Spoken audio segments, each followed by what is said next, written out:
Edem ahaya sumpa akra Ghana de shmaima ya mamunyina achi Ebranson si de sumpa kasebo esommo edifri sumpa 106.5 FM Accra na a frequency 106.5 FM so no esanso na me Facebook page no sumpa 106.5 FM Accra and no achin so YouTube no sumpa FM live ye fa konya iso ne mamunyina kwaba asanso amamo afishia pa bronya no ebre no na so e wona wachi mu na sumpa Accra so ya krado ayede ebre mu na kasebo efri sumpa 106.5 FM Accra no and your headquarters Kumase Sumpa 93.1 FM Aiko 100.9 Adamfopa Radio Paris France and which Takwa Sumpa 101.1 Takrade Sumpa 103.3 Techiman Sumpa 106.1 Sunyana Sumpa 98.9 Nkranza Sumpa 90.7 Doma Sumpa 101.3 Mankasim Kingdom 106.1 FM and Ubenya and a decoder so baby a radio no Sumpa FM your Facebook page no Sumpa 106.5 FM and na YouTube Sumpa FM live your website www.sumpaonline.com Kanesh Urban Radio so amaswa Kanesh Jum wamo adiapeti wonyina nana kodjo Jesse Company Limited anopa no nsia kase bobre na asono na ekoba semprimo agi ababa no na tonti na 74 mission so di tata na Sumpa chede nso mo aso atese 1 January 2026 and na Joe's Bread and Pastries at the Just Hot King Kaba ono nso chia wanopai medima for heba center nso so ema wo afishia pa wo munyina ebu ye chidom ene de anopa no nsia kasebo no asomo ensema ye de ema mo ena anopai dedi makotene no ebini Ghana mampani abadi akire de ato abibifu eframa no ne na wo mo banhyiamudie kase wo mamu se wo mo ka ho bi na oman mpuntu betimi agina Legal Director Edema United Party Openi Andrew Apia Dankwadi atudwa se Ghana galamse ko yentimi nkono ye pobi de sobo abone sesenke ye de ne kogina baabi ne impeach no a eyo mampanyi dada His Excellency Nana Dankwa Akufo-Addo eno na ama asantemamu okwa baabi te se broni krom ohwim atafua ne mmea hodo aka wono mu so se Barakasi treatment plant no womu tumonti bosome kokko anhweye womu nyansuo nom Ghana Health Services so kokko so obi anya hweye se de be ya enuru a etimi fa ye port so ebedru no womu a ya de emra hye womu nsa no ede womu nan ebesi fom na sa wo hawo no ensi ana odunje adwumaku a wo atwifu atemokwa anso atufu se bronyen ye becheche ne ya no a se tie bia dodo na de gas na bedi dwuma yenhweye nanu achi nso ye bekwa mo no nsem na mo no nsem mu no na France mampanyini kirem se Putin asem a wode atudwa so pese nkabo mu biba na wofa Ukraine asem no so na yedie no eno nso eya asem de ene eye sompa bronya ya achade no nso kura ewo ye hwena no ho a ye de brewo ana no pere na kodjo Jesse Company Limited ko ba Jesse sempremo ya Central Steel fo abona baso na nane Yesu nie dia danse ho ne ma ka yen ho no ene ye bi nsenya ma o triple man ABOAGYE apam dada no pa me ne mewu man AKOSUA ago ABOAGYE wobetimi afrem AKOSUA nhyira anade nyame ye hyira no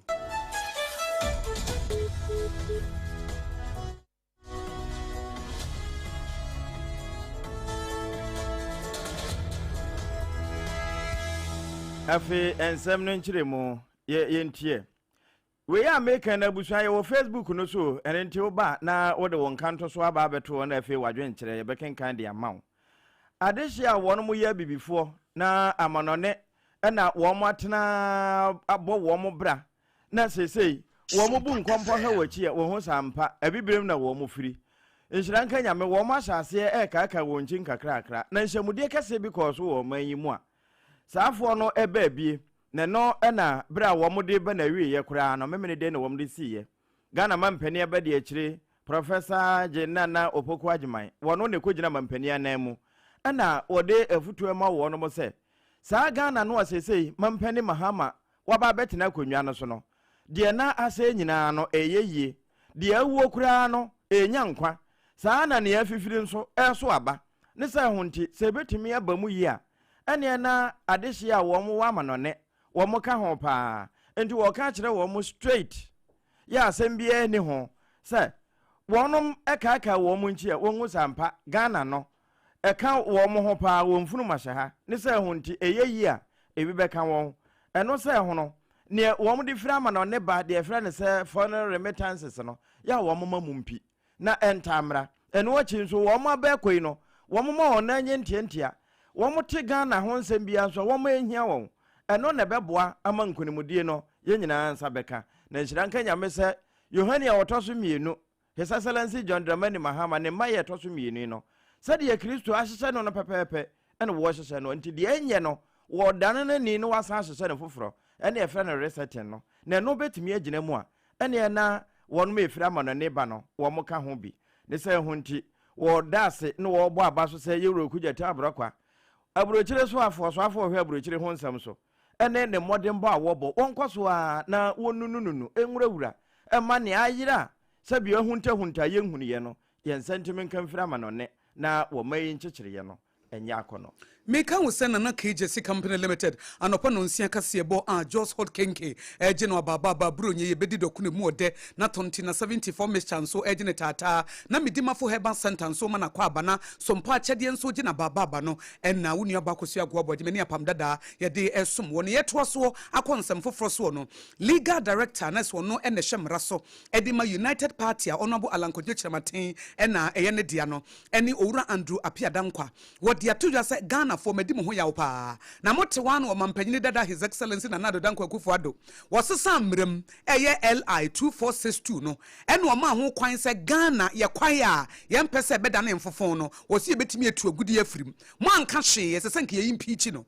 ɛsɛ nka yɛtu nadeɛ so bere a wɔyɛ mampanyini a wɔde saa deɛ ne kɔɛ ma nsesa ne baeɛ no wɔsi ba ne sɛ ne yɛte ne sɛ yɛno ne sɛ na amene afɔ ne yɛkɔ hata na sa wo ne yɛkɔ akɔyie sɛ mampanyini a wɔte adwa so timi ma ho kwan sɛ yɛbɛtumi akɔkɔyem akɔkɔ man ne wɔ hɔ ɛnna ma galamsey dwumadie ne kyerɛkyerɛ yɛ asabere Ghana ba bɛduru baabi a yɛduri ɛbere nka wɔte adwa ne so nka Ghana fɔ ma yɛbu fui ɛne ɛsɔre ka sɛ wɔde nka yɛmpene yɛbɛtu nadeɛ so a ɛnka ɔman no ɛnka yɛbɛkɔ nkan. If I have one disappointment about His Excellency John Mahama's management of the country now, it has to do with the delay in repealing this repugnant LI. But the bottom line is that it has been repealed, whether we forced him, whether he was cajoled, whether CSOs had to cry, it has been repealed. Now, if I have one regret, I have one disappointment about all of us as Ghanaians, then it was in our inability or our refusal to impeach Nanado when he committed this heinous crime in how he deliberately fooled Galamsey. Now, you yourself have answered this my question for me when you brought up the Prof. Boateng's issue. And you know, one of the key issues when Nanado became president was the Galamsey issue. And he promised all of us that he was going to put his presidency on the line. Now, Weye ensemu a owura Andrew Apiadankwa a wono na ye legal director de ma United Party dia to just say kwan ye fa so ye bie ye kwaye mu maaye se ye betimi akwakoto ogudie wo ho no na ma galamsey dwumadie na trɛtrɛ ntia yawre hosam se saa bre no Ghana fo yentimi yempusi ye ho kopim saa 2022 no na saa hyehye ne course asesei o my Ghana ya to apia galamsey kon no ya gye afiri yensem ɛno ka ho bi na yensu wansu ahodo titru de ma yenya nsu papa no mo no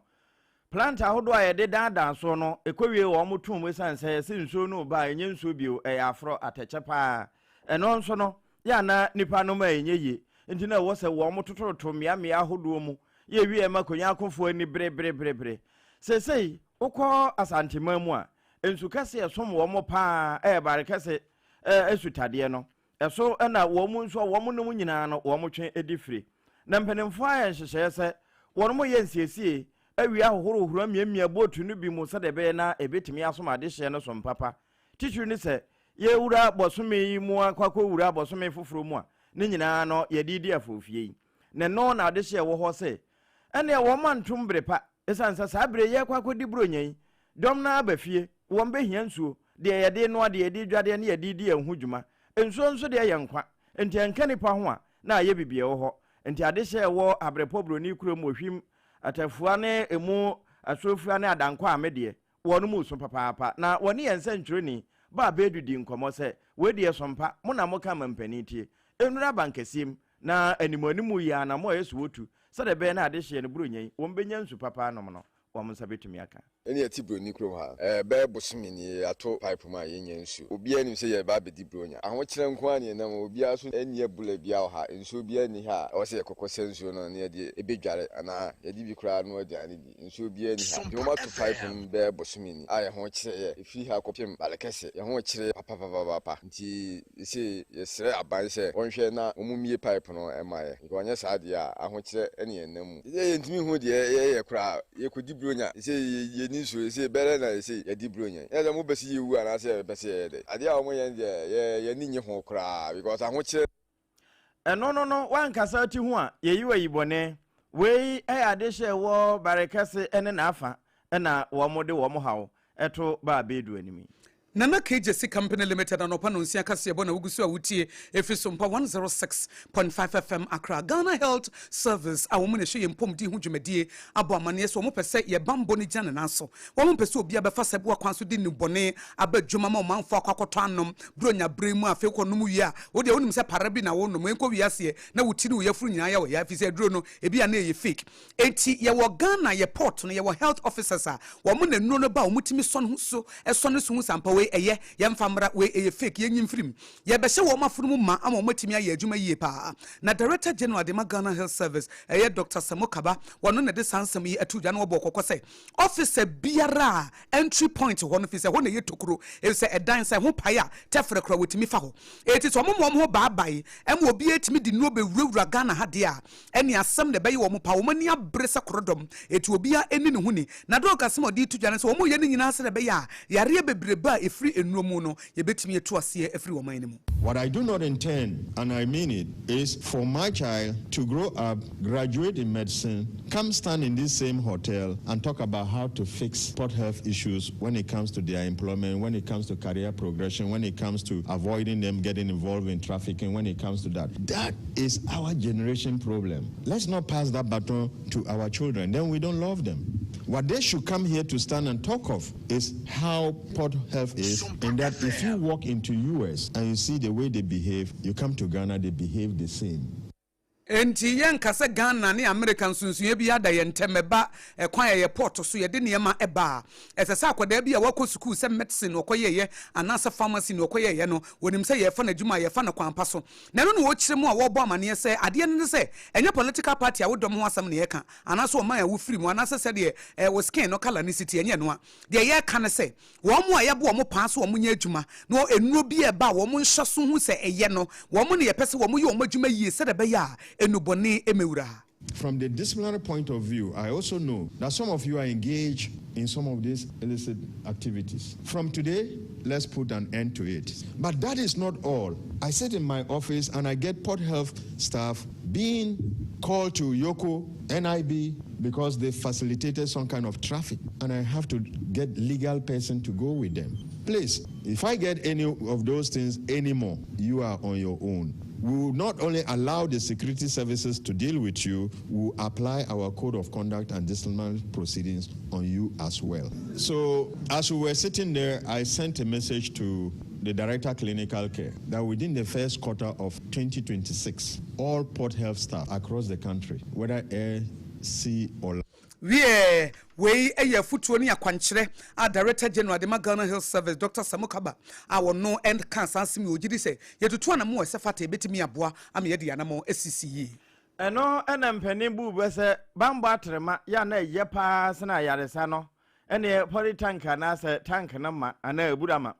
na we ye futuo a ekoma adehye a wo mo otwifo atema kwa mansen no mo odunja adwuma ko no na ekoye sa nkyerechire no ma wo no ma wo twifo agona se buronya yi ebei dodo na wo de ofa ebinum fia de obekwa akopeja beboa no buronya ja wakwa akopa ba beguo sa na de obekwa akofele ne gas cylinder so wo de ba bedi buronya wono nso akwa akofele na mo se eba adenoa no a wo beka nkyere so gas ne de economical esan so e fast enom ne ho ade enti dodo na etukwa no so nanso ne dwumadie no ya na aye bibie wo ho obitime de aduane si so pa gas so na wawie kura akwa akohwebo ende sa na no wo hwe movie wono ba ho so no na aduane a wo no abia mamukura ahye ena omo de afutu ma sa gas yemfa aduane nsi so ensore ho gas no de bia ye body roll say ye titi ndim say wo cylinder na aha enti ano pe ye besre gas no wo de ko me ya ma ye nje say ye be yisu de ye de ja na eso ano no enti wo yisu gas na ma cylinder na nkasa enwo abonten na pe be na ewo inside wo be yisu cylinder na ko be bia regulator no wo na bie wo ho na ko inside pa o matches ansana wo bie be na no men 2IC Prince Ekwesivi was sub officer Eudunja Jumakunum and I tell workers and we announce ho ADO1 Evans Amanko one also can be home and the word year foot workers pa and a demise say ya galamse no aje akonya tena so o mayimuno ni nsunsuan so e de ba no obobo so to de kese ba ko pa yesu na ye ba ha ebedum jabi wa ha ne jan no so na se yesu no sa enka ye hwe ye batem ha bibia bia ye bebisa nso bi da ha bibia na o nso da se hai ye kwa ne akwa akotwe so ye de aba ne da bedum na no ye kodum jabi wa teku ba hwe braso e kwa teku ye bedu on kwa na de ma bibia sai na ye dum ja ye wie no nso na sai nso bi o mo kire se ye mbosa no ye kwa na ye de ye we no tum se ye be se ye san so bra e tumi peke so nti o se ye san ye kwa braso bi kansa janshi ye ko mu so na ye sa be se kwa teku o bedu on na bibia sai one na Iceland Divisional Fire Officer Yewra ADO1 Amanko Evans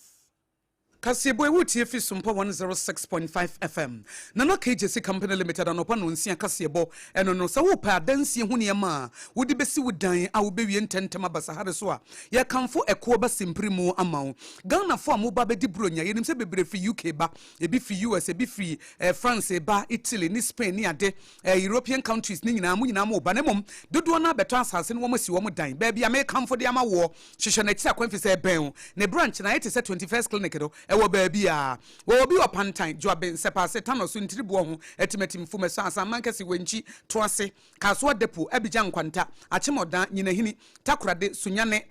bi wo ho kaso papa se number 1 tachiman ni sunyane ni pokuase tantra hill kwashiman iron city boshan breman akweteman adade ntam eho nyina nana KJC Company Limited ewo ho wase bra Ubenya na do apply with sahodo building wire cement iron rods any roofing sheets and chance and whatever dance so apetampe and so to a wiemu wujina baby wujina eti adansie ho ne manso sa wo pemu afutuo ne akwankyera bra na wo adwuma efo betimi atom wo na free delivery so ye de adwuma nana KJC Company Limited ni eko ba simprimu ni na no Central Steve for Banabaso ese outstanding services 2023 eti sa wo tie so mpaka se bo wo nkran wo komase mantam dunsie ne nyina wo de frɛ ye be chew baby e be wo fi se branches no edo Aye 020-43554040 Aye 020-43554040 na udem ekuo besimprimu adansie hu niema headquarters eno no medima for herbal center ni Dr. Tamo Dasuni na wo Kumasi agogo ebu akwa agogo no te senkranfo friends dog ya te se wodi ayaresa papa bre asanteman na Greater Accra nso ye hia bi ena dog fa pray hi pam ena obepie nkran pokwase magera na obebo ne nsesen edan bi a wodi esi ho na dan ne fe ne te se na yaresa efe edan ne fe no ete se na yaresa efe Dr. Tambo Dasunie ayaresa papa nie medima for herbal center so wo fa ba bi na adwojo sisi yare ekotodwe ana diabetes ana se prostate ana se de diabetes ne hypertension ne kidney failure no ye ho adwuma e ma ne mema mo pa wo obi dia wo etwa wo mpoa medima for herbal center Dr. Tambo Daso ebetimi aboa wo ye eti pokwase magira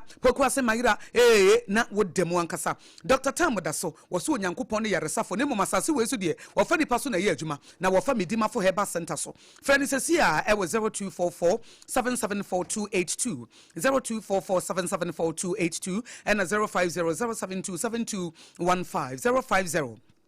050-72-7215 Medima for Herbal Center Dr. Tambo Daso ye dia resa papa abromeka wo se SOMPA kasebo na wutie fi SOMPA 106.5 FM Accra ne yakɔ yanim no just hot kenke dokno papa bi eye moton na wɔtwe mu kenke party bi bekoso na kenke party bekoso a na eye just hot kenke emu odankasa eye 3 Ghana so de sepe ye de yellow corn no ene ye de aye yellow corn no so vitamin A ewom eti eno no hygiene no kura ne kumie no we bi wa nika no a wo se wo kwakwa yam aburo no aburo na wo kwakwa yam no na ye obi abayam meko ne tomatoes ne ye de eye obi se tomatoes ne ye de ababa befam afa obo se dokoro na aburo no na ye basa we mu de machines efram no ne na aba eno mo de yam aburo no eti wonim se just hot kenke de wonim wo mo dada wo mo na ye just bread no wo mo bread no kra se wodi adanse na obedi wo dokono de papa bi moton eti mo amoton dokono ye ma mo soft life enya afa na bete penten kwa se amikoto aburo na ma de akonikadika na makwa yam na mababa bechi na mewi a mabobo de bi just bread o ma ye nyina ma eye just hot kenke eye 3 Ghana so de sepe eti wodi ane se wo meko no nkruma na wanya na odi aboso eti just bakery dome commercial bank echi ho frɛ no e wo 025 025-606-8832 025-606-8832 enti kenke experience no aye kama eye just bread and pastries aye kenke eye hot tontina 74 mixture ye T74 no wasi tete dudo no ene ya nti se nsuo ene yedidi HC afra FD agiatomu se wota yare obi wa 2025 yare enko a 2025 yare yenko a na nka wonum tonti na 74 mission na yefe ni T74 no a enka wona yare to nkwanta nka wapae efi se immune system no yemra na yare bi etimi nya wo infection benya wo na immune system no na aboho kidney infection beba na ye no a liver problem beba ye no a high blood pressure na ye no a etia denti na dua be wo no wutwa so to ase preko nom tonti na 74 mission no na immune system no mo ho nya den se we immune system is ye fa microscope na se ye sha wada wa nani ha wayemre eti bibia ba ya no ho ni di he Kenya no nom tetedudo no efa ne tonti na 74 mesha no a ya na nanom no ye binya 120 years no na Kenya immune system no na etimi aboadwuma kama sa wo pedudo atu bi wo kanshi drug lane na Kumasi Ashtown Colina Kaiba Fre 0246073498 024 60-73498 and 050-1628-931 050-1628-931 Sompa Chadie 2025 ekunafoni ewisian so bedidi nyame aduma 1st January Sompa ye branch biara ya branch ni nyinara se o hwehwe wo mo na na obi frem wo santi akosua ma hwehwe mo ayi Sompa Accra sa na mesrem mo wo de wudu dome market na busa obi ase wo hwehwe Sompa 106.5 FM obi abekere ehwan so ya headquarters na bi wo ho ena Sompa Sunyane ena Sompa Takwa Sompa Tachima Sompa Nkranza eho nyina ye becha de 1st January ye first come first serve one man temo ye cha ye wie ye chene ye mana ye cha ye wie enti Sompa Chade 2025 momfa mo ne anwano ne ntade ne mra anopa ya me beduru he ya ne nkran ha ma me bigina gate na no a wo bam Sompa Accra ene yesema me ade ya me de niam bantade efem magye na momfa nche ekunafo ene mobrofo ne yese ye dase enti se ye toiletry se ye tintobero se ye oil se ye rice se ye clothes se ye soap fabra ye sikanso a number ne ye simple di e beba ye Terra One Media anasa Blessed Force ne de ye easy ma phone so maso my phone is says ya wama so aha yenko say wabo mobile money code no wabo enti fatwa so 059 855 9802 wabo 059 855 9802 last one 059 855 9802 na wo de kakratum ne de ama ekunafo ne awusia ye mo akonya na wo so abotwadia mponyankopon bosia efisa wo sesa wo hye wo mo a ono awurade na wo de afam no na wo de hia de mu nso obetimi akai wo me kan wo sa ha ye Sompa 106.5 FM Accra na ensem a ye de kan aboboso bie ene se legal director Edima United Party Owura Andrew apia dankwa de atodwa so mampanyini dada his excellency na nado dankwa kufuado ebra no wotie dwamu no na esesenka ye tuna de so evise galamse no a wo ba ye kwaye mu ma ye kotu agudie no na ensem fata Ghana mampani abadi akire se yentimi ninam enyaja wono ma ewa amanone ne wo ya bibifo no Ghana nchekire ye wo ka ho sanso ne de atomanim se Ghana Health Service for support ho no enu a ye de ba no wo mu betim wo mu na mu pa se bia fake drugs no ebi mfa ho ana afi adehia wono mu wo barekese ne na afanso ekasa se sabra ye bedi bronyai ena wo mato ensuom we ni nsema ye di kan dia bremo dada ne home so ye ba France man panyin nsema wodi tudwa e de fa Putin ho no nso ye de bebremu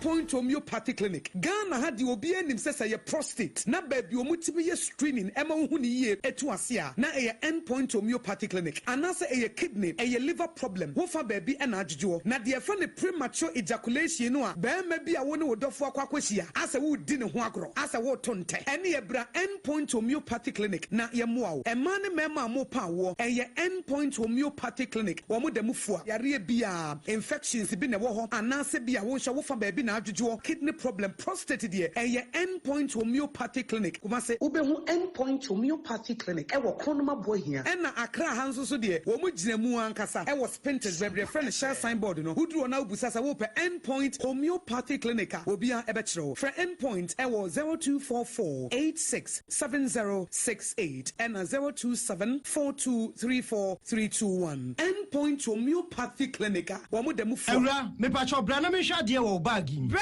aden ena so biem time heba me hye ya me ka se yi ba akun ani wo yi me yensen bra sanya time heba me hya esi agye ni me fiefo enya de abako ebeso yen we de udi se ofa ni nyina time heba me hya me ka se me di one dance ya heaven ena de me kwa akopie enti se malaria we draw ne time heba mixture enye enunku o de nanum ato a wontimi ani die no time heba mixture duro no ena ye ma oba a wafa afuro de wo ma akwada nofo ene akwada woni mfie dumienu entimi num aduro yi bi se obeto aduro yi bi anoma hwe se wakọ hospital anase lab am ye hu se wo atridie malaria yi bi ansa se o petam heba mixture enu dudu atu a fo ani kire KNG Herbal Center ewo Emrom Abidjan House ana ba akoso wo atonsu Monaco Junction eno echi obenya bi atowo over the counter medicine sellers ene herbal shop dodo na emu Fre 0244 417669 kayo set time no TIME time herbal mixture afi malaria fever bi adani ziba ewo mu no betu akọ FDA agi adwade nkratoa yi atu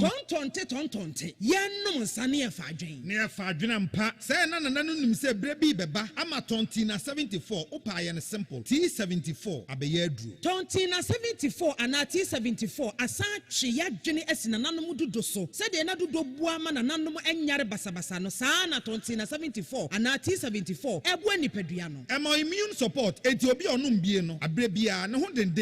tontina 74 yi nso yaye no se nsuo krokro wa kama enti ba bia wonam bia obetimi de wade akọ samene wa ankefi na ekroyi eda no nko na wie ye wa bra mennom T74 samennom tontina 74 menya hoodin mennom ne da bia T74 yi eye hahama ene ye de aye na DHC ena aframa na ye kama saa no T74 ahoden ni apomuden kwa woko pharmacy ana baby to no bia ubenya tontina 74 yi biato T74 yi enye ma oba wa fafuro ana obi a oma nufo ana se obi a onya mfie dumienu eto phone 05016289931 and 0246073498 FDA agi adwadi nkratoe yi atom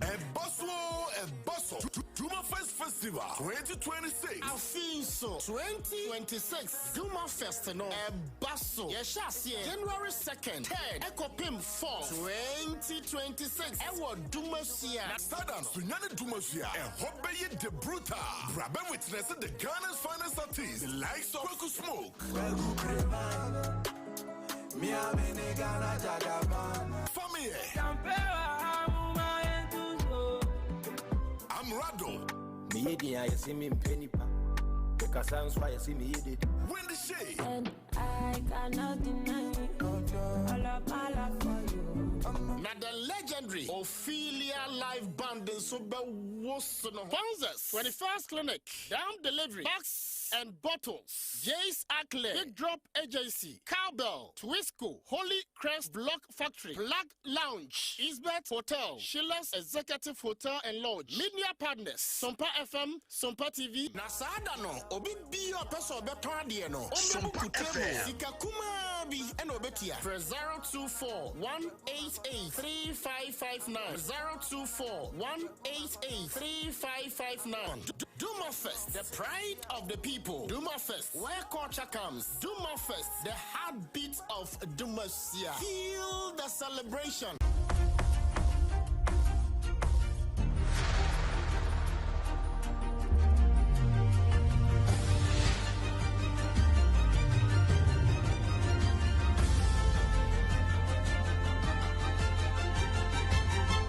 Sompa TV, Emma Aketiapa. Okre Emma Aketiapa pampa. Sa trona ka to se maye nyan pai boda. Ena utwase onipa bompa ye da wamre ho.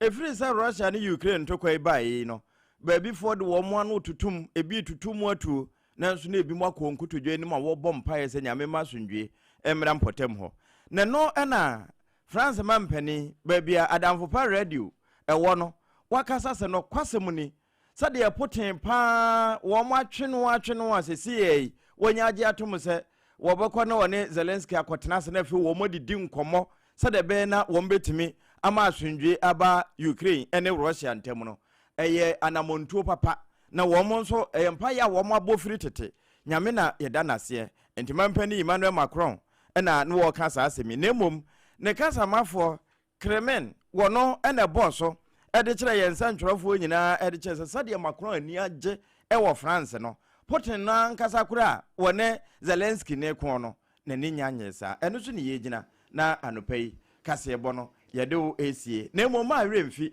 se adehia wono mo watwifu atemokwa yede nkyerɛkyerɛ mapa akoma won se buronyei wo mo de gas ene bedi dwuma na emoma wonfa aduane nsi so enya nkonkohwe